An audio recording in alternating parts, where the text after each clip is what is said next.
Hello, my name is Sandy, and I have a Solaris 2 upgraded to a Vision, so it's pretty much the same as a Vision, except for the name on the machine. That's the only difference. Um, and I got this machine in, I think it was September of last year, 2023. And so I am on a journey to learn so much about this machine. I've done a lot of machine embroidery so far and some sewing, but more machine embroidery, um, a lot of in the hoop designs, and just having a lot of fun with it. So I am trying to just share what I learned on my journey with whoever's interested out there in YouTube land, because there's got to be more people like me that have this machine or the brother equivalent or an embroidery machine that maybe is similar other than that. Um, I wanted to share with you that I'm going to be working on embroidery projects and then edge to edge.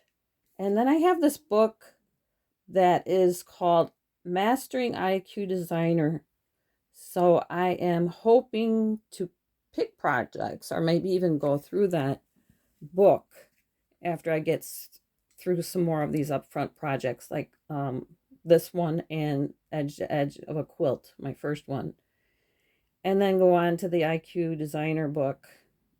And if that works out well, there's also another one called Infinite Possibilities. So I'm just planning on having a lot of fun. Today's project has to do with embroidery, machine embroidery on a sweatshirt. So I am going to ask you right up front, if you like this video, then give it a like, subscribe, and make a comment. And hopefully my community will continue to grow. I'm just doing this for fun right now, but in the back of my mind, I'm wondering if at some point I could be a Babylock, what do they call that person? Ambassador? There's different things that you can do as you learn. But I wanted to learn more about the machine before I would do any of that, and I'm just sharing for fun. So hopefully you want to join me on my journey. So this project is a sweatshirt that I had. It had a spot on it, like a grease spot, and there's a story behind this sweatshirt. Um, I just wanted to cover up the grease spot. I didn't want to get rid of the sweatshirt. I thought it would be fun to embroider something on it. But unfortunately, when I started this sweatshirt, um, I accidentally tapped my needle uh, screw, this thing, with um, a device I was using to hold it down. And this was when I had this actual sweatshirt in the hoop. And it had to go to get repaired. So while I was getting the machine repaired, I was doing other things, one of which was to actually go to the dealer to find out some workarounds, because I didn't want to throw the sweatshirt out. I thought I could still work on it. My problem was when I got it back, for some reason, even though this machine has a camera in it and I can line things up, yeah, no matter what I did, it was not lining up, because it actually, in between the time it was sent for repair and the time it came back, it also came out of the hoop. So I actually had stored the pattern on my machine, but unfortunately, when they fixed it, they reset everything. So the picture was gone. So when I went to the dealer, which is Sew and Save, no, I'm sorry, not that's Racine, um, Wisconsin. There's the one I usually go to is the Sewing Source in Lakeville, Illinois. I spoke with the person who sold me the machine, and we tried to do it together. Still didn't have any luck. And then we came up with the idea of, instead of going directly on the sweatshirt, that I would create a patch, a very big patch, in the hoop, and then cut it out and actually applique it on or sew it on the front of the sweatshirt on top of this work, on top of the stain I had. And so that's what I'm doing today. And I didn't want to bore you with all of that machine embroidery, so I thought I would show you. This is how far I got. And let me see if I can show you. See if I can move this is the design that I picked. And I found this design by going through this book called the Solaris Vision Embroidery Design Guide. And it's actually on page 91. It's under, I think it's under, exclusives, and then celebrities. And it's design number 26. When I looked at this, every time I looked at this design, I was like, okay, I got to go round up all those threads. But the more I looked at this design, the more I just didn't like the colors. So the first thing I had to do was go to the sewing store and get the fabric that I wanted to put the patch on. And once I got that hooped, I started the process. So here you can see this is the design, and I'm actually near the end of it where this machine will sew the outline around the fabric. And then I'll explain more when we get to doing that. So here is the fabric I picked. It looks kind of like a tie-dye. I'll try it in there. Kind of hard to see, but that's what it looks like. And then I used the colors that I liked in this design. And it was quite a long process. This design had 84,263 stitches, 18 thread color changes, but I don't think there's really that much because there might be 16, which is still kind of a lot, but not as many as some of the ones I've done. And it says on the machine 141 minutes, but that's without the time to change the thread. But you know what? There's an IQ monitoring app that goes with these computerized machines from Babylock, and I just set it to sew, and then I watch. I can go, once I see it sewing and embroidering good, I can just go across to the other side of this desk and read the book more, or do something else. But the monitoring app is so cool. I wish I could show it to you. It just allows you to see where the machine is at while it's embroidering the design. So that's what helps when the designs take longer. So now that I've done this hooping, and by the way, this is the background fabric. This is a no-show fusible mesh. And then underneath it, I've got this, I won't show you, but it's just like a thin, kind of a thin to medium weight tearaway stabilizer.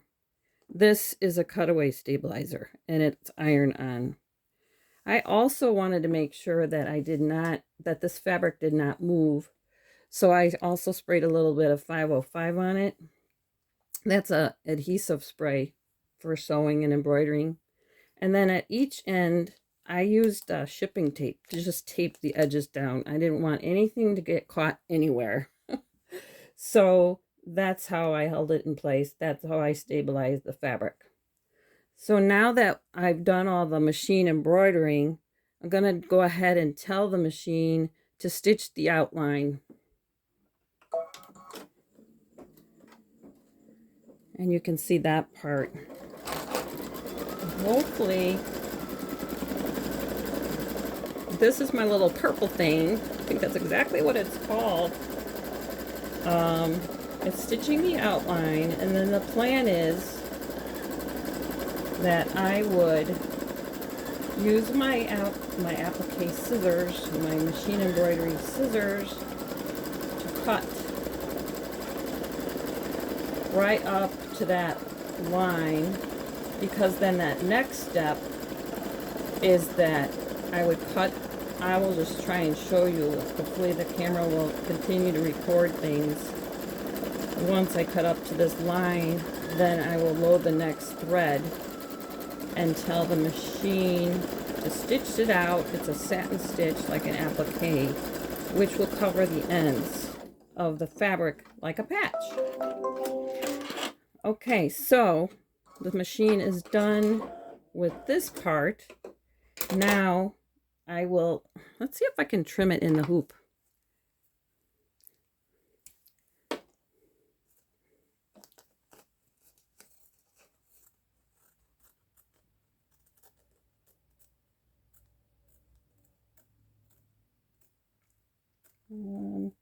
Yeah, I didn't think I should.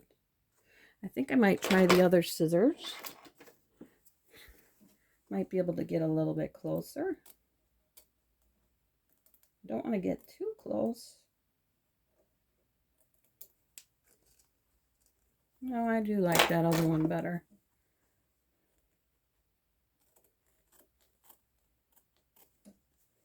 Now, see what I'm doing? I'm trimming away the fabric, pulling it up away from the stabilizer because I did iron it on, and I did, like I said, I used some 505 spray. And let's see if I can pull it up a little more and around here. And you know what, I might just take it out just to make it a little easier. And I'll just keep turning it. Let's see if you can see that. Probably can't see it all, but let me push the camera over here. This is just my phone camera. I don't have anything fancy. If people really like what I'm doing over time, maybe I'll invest in something more. But for now, it's just my phone. Just me and you and my phone. And I hope that you find this helpful. So as I trim this away, you can see really clearly the 505 stabilizer.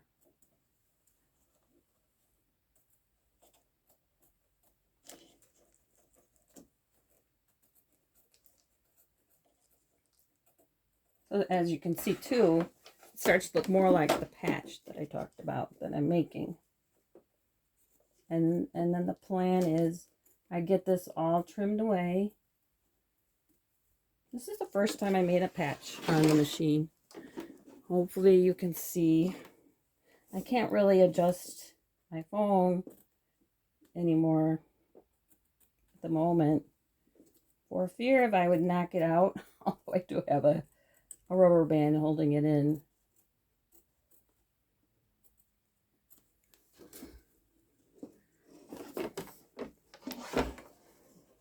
Hopefully I don't unhoop it. Some people, which is probably a good idea, there's big pliers they sell at Harbor Freight. And I think what some people do while they do something like this, trimming in the hoop, because you don't want to like have it accidentally come unhooped. Some people use those big, it's like a clip that they use in the workshop. And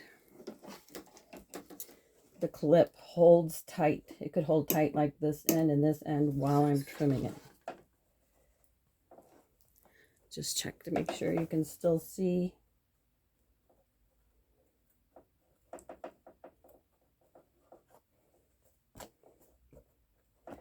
And it's a little bit tighter in here, so I think I'm going to trim this off.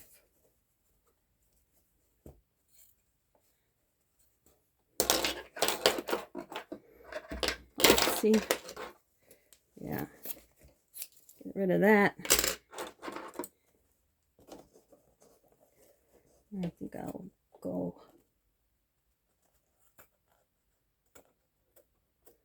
lots of curves in here. This is called In the Hoop too. I've done a lot of mug rugs and other types of in the hoop things, but I've never done a patch like this. It's so nice that once you push the patch button on the machine, I could show you too. where it is. The machine knows to put like a placement line there. That's this line that it sewed around the whole design. It just does it. And then it's not something I have to program, like digitize they call it. It's something the machine just adds this placement line and the applique stitch all around the design. And I can even tell it like how far I want the stitch. I'm going to check the camera really quick. I don't think you need to be up close to see me trimming away on this, so I'm just going to keep going. And then I'll load it. We're almost there.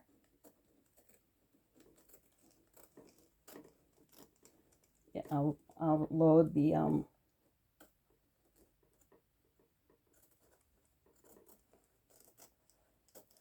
embroidery hoop back into the machine, and I'll push go because I already have the thread loaded, threaded, and we're and it will do the last satin stitch around this placement stitch, and then what will be left is this patch, large patch,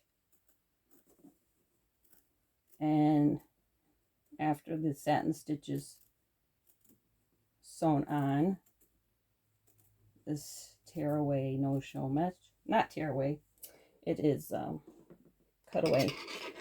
So after the machine is done sewing that, okay, I'm putting it in the hoop. There we go. Here's the thread.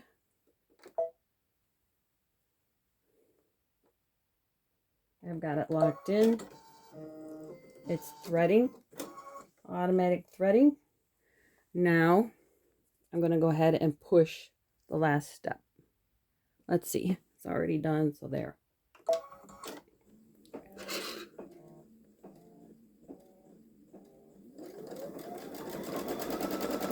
So first it does like a zigzag. It's making sure that the edges are captured and covered good. Sorry if it's shaking.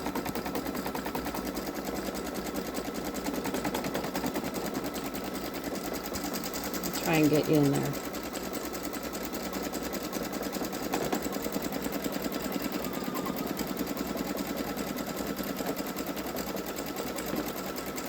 One thing about my setup is it's not too professional, but I think you can see pretty good.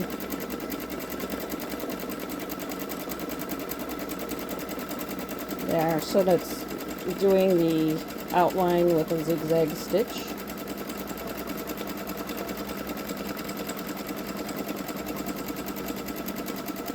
And when it's done doing that, I think it only does that once. It might go back and just do another one. So we'll just watch it stitch. And as you can see, like I said, it's stitching on the no-show mesh that I had hooped for the whole thing. That was behind, you know, all this machine embroidery, along with one piece of tearaway stabilizer that I just floated it. Stuck floating, meaning I took a piece and I put it behind the hoop. Didn't even have to stick it down or anything, I just put it back there. And then so when this is done stitching, I will cut around this piece. The only thing I can think I probably did wrong is I probably should have done a water soluble. But I don't think that's like gonna be a major issue when I cut away, and there might be some white showing, whereas if I use the water soluble, I could just tap the water on it There's even a heat soluble, but that's actually more expensive. So now I think it's, yeah, now it's doing the satin stitch. So it shows that this can take 15 minutes. So I'll just let you see this a little bit more. But like I said, all I'm going to do after this is cut it out. So all of this white stuff here, that will no longer be seen. Take it out of the hoop, cut that design, this design, away from the white no-show mesh, and then I will just mount it on my, I'll probably spray it with some more 505, place it on my sweatshirt, and then I will use the machine to sew on this big patch on the front of my t-shirt. So I just saved my t-shirt, and if I have good luck with doing that, I think I'm going to allow enough room so I can try maybe some couching with a word or two above this patch. So I think that's enough for now to show you. It's been fun doing this. It's so much fun. And like, I don't think you want to stick around another, oh gosh, looks like 11 minutes to see the rest of this stitch out. But, and then like I said, I'm just going to cut it out off of the no-show mesh and move forward with the rest of the process that I mentioned. So that's all there is to it. And thanks to Sewing Source, Debbie at Sewing Source, for giving me the idea. Okay, hope you have a great day. Thank you for watching.